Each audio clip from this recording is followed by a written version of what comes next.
اس سورہ مبارکہ میں چند نوجوانوں کا ذکر ہے جو حق کو قبول کرنے کے بعد حق کی حفاظت کے لیے اور اپنی استقامت کو بچانے کے لیے بادشاہ کے ظلم اور استبداد سے بچنے کے لیے ایک غار میں پناہ لیتے ہیں جی اور پھر اللہ کریم معجزہ فرماتا ہے اور 930 سال انہیں اللہ کریم وہاں سلاتا ہے سبحان اور اللہ. پھر انہیں ایک دفعہ پھر زندگی عطا ہوتی ہے.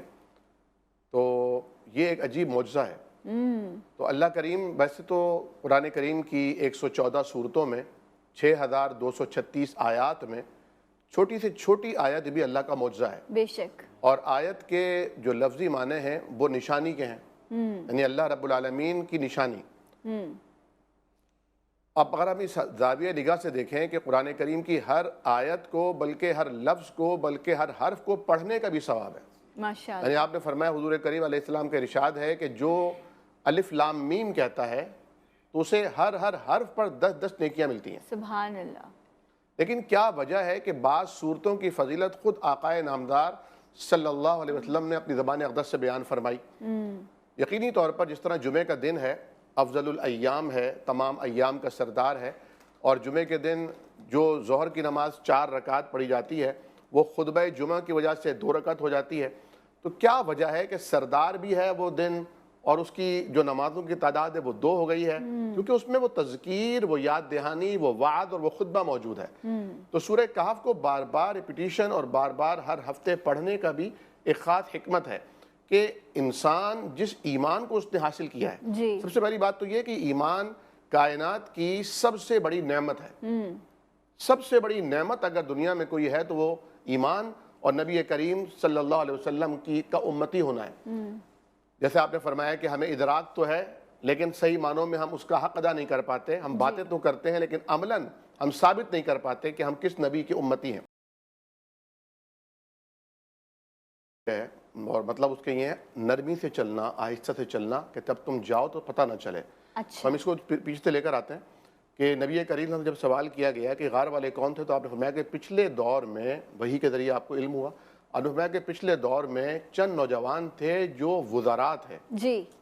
بادشاہ کے مقربین تھے، اور ایمان کی دولت سے مالا مال ہوئے اور ایمان کو بچانے کے لیے اپنے تخت و تاج کو، بادشاہت کو، آسائشوں کو چھوڑ کر صحیح. غار میں چلے گئے. کہیں ایسا نہ ہو کہ اللہ تعالیٰ کے اوپر ایمان تمہارا یہ بادشاہ تم سے چھین لے. صحیح. چنانچہ اللہ رب العالمین نے انہیں وہاں آرام سے سلا دیا.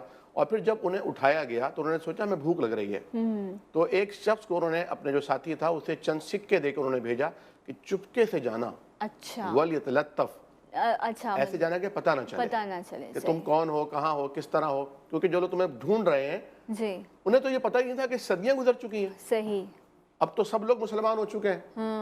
چنانچہ اس میں یہ بھی ایک نکتہ ہے کہ ہم سمجھتے ہیں کہ ہم لوگوں کو ہدایت کا راستہ بتائیں گے. صحیح. نہیں، یہ ضروری نہیں ہے. سب سے زیادہ امپورٹنٹ یہ ہے کہ آپ کو جو ہدایت ملی ہے آپ اس پر کاربند رہیے. ایک صحابی نے آ کے سوال کیا، یا رسول اللہ، مجھے نصیحت میں فرمایا قل آمنت باللہ ثم استقم، کہو میں اللہ پر ایمان لایا پھر اس پر ڈٹ جاؤ. اصحاب کہف جنہوں اللہ رب العالمین نے چنا، ان کا ذکر کیا، وہ عرب کی سرزمین پر نہیں تھے. عربوں میں ذکر ہوا، حضور کی زبان سے ادا ہوا، قرآن کا حصہ بنا. آج تک میں اور آپ ہزاروں سال بعد ذکر کر رہے ہیں اور یہ فرمائے کہ ہر جمعے کو ان کی تلاوت کرنی ہے، ان کو یاد کرنا ہے. جس طرح انہوں نے ایمان بچایا تمہیں بھی اپنا ایمان بچانا ہے. جب وہ وہاں پہنچے تو بتایا گیا کہ جناب یہ تو بہت سالوں پہلے کی کرنسی ہے، آپ کے پاس کہاں سے آ گئی؟ کوئی خزانہ ملا ہے کیا آپ کو؟ رکو ذرا میں فون کر کے بلاتا ہوں پولیس والوں کو. جب پولیس والے بلائے گئے، بادشاہ نے خبر ملی تو انہوں نے کہا آپ سب کو لے کے آئیے. دعوت کی گئی. پھر واپس بہرحال وہاں پہنچے. لمبا طویل قصہ ہے اور اللہ نے ان کو سلا دیا. اب یہاں پر ایک دیکھیے آپ ایک لطیف نکتہ. جی. سب سے امپورٹنٹ بات حضور نے فرمایا کہ اسے ہر جمعے کو پڑھو. جی. جو پڑھتا ہے، ایک حدیث میں آتا ہے کہ اس کے اور بیت اللہ تک نور ہو جاتا ہے. سبحان اللہ. دوسرا فرمایا کہ اس کے لیے پورا جمعہ 8 دن نور رہتا ہے. یعنی اسے نظر آتا ہے کیا غلط ہے اور کیا صحیح ہے، اس کی رہنمائی رہتی ہے. اور تیسری بات فرمایا کہ جس نے اس کی 10 آیات حفظ کر لیں. جی. بعض علماء نے لکھا ہے 10 اول 10 آخر. حفظ کر لی. حفظ کرنے کا مطلب یہ نہیں ہوتا کہ بس آپ 10 آیات ہی پڑھ لیجئے. جمعے کو 10 آیات پڑھی بس کافی ہو گیا کہ 10 آیات کا ذکر آیا ہے. نہیں، 10 آیات کا مطلب یہ ہے کہ یہ حفظ کرنی ہے.